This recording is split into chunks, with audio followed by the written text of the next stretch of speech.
हाय friends नमस्कार जय Jagannath welcome to सिप्रास वर्ल्ड। आज मैं प्रस्तुत करुच्ची संडे स्पेशल मंदिर मानकर बाड़िया डालमा। तो चलतु आरंभ करवा। प्रथम गैस ऑन करी कड़ाई बसईदेवा।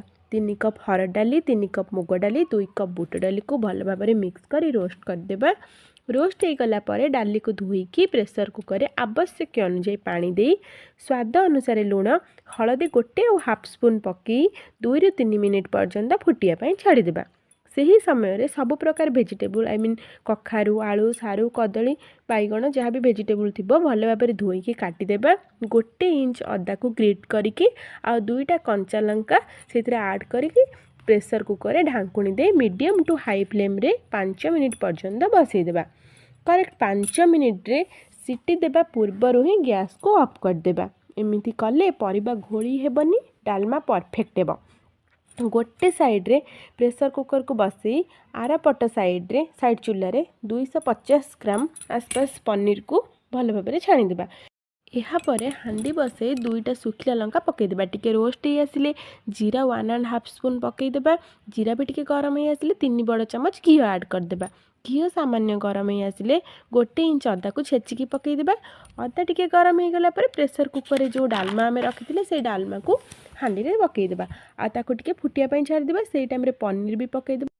तो पनीरटा ये कम्प्लीटली ऑप्शनल अच्छी आपण मैंने पकेले भी चलो न पकेले भी डालमार टेस्ट रे किसी भी परिवर्तन होबार चांस नहीं।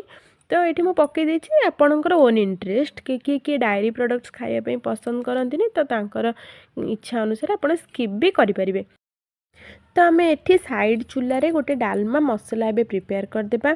कड़ाई बसईकी टिके कड़ाई गरम है से 4 चामच जीरा ऐड करवा। 1 चामच पानमधुरी आ 1 चामच गोलमरीच 10 ରୁ 12ଟି लवंग 4ଟି गुजराती 4ଟି लंका लंका आपण हिसाब रे राग हिसाब रे आपण कम बेसी करेले भी चलिबो को पकई 1 तेजपत्र पकईकी लो टू मीडियम फ्लेम रे रोस्ट करदेबे। एथिरे आउ किछि भी ऐड करिवे नहीं। बेसी किछि ऐड कले किंबा यार भाग माप एपट सेपट कले डालमा मसलार टेस्ट किछि आसीबोनी। एटा गोटे गरम मसला बनिजिबो। तो टिके रोस्ट हो गला पर ठंडा करदेबा। ठंडा करके रफली ग्राइंडिंग करदेबा। आपण हेमदस्ता साहाଯ୍य भी चाहिए को कुटी पारिबे किछि प्रॉब्लम नहीं। तो एबे मसलार 2 टेबल स्पून आम फुटुवा डालमार ऐड करदेबा। यापर आम अल्प किछि कोरा नड़िया भी डालमार पकईदेबा। तो एबे से सब को मिक्स कर देकी गैस को ऑफ करदेबा। ये जो आम मसला बनइले से मसला को आम 1 मंथ पर्यंत एयर टाइट कंटेनर स्टोर करके आराम से रखिपारिबा। एटा हेल्दी भी और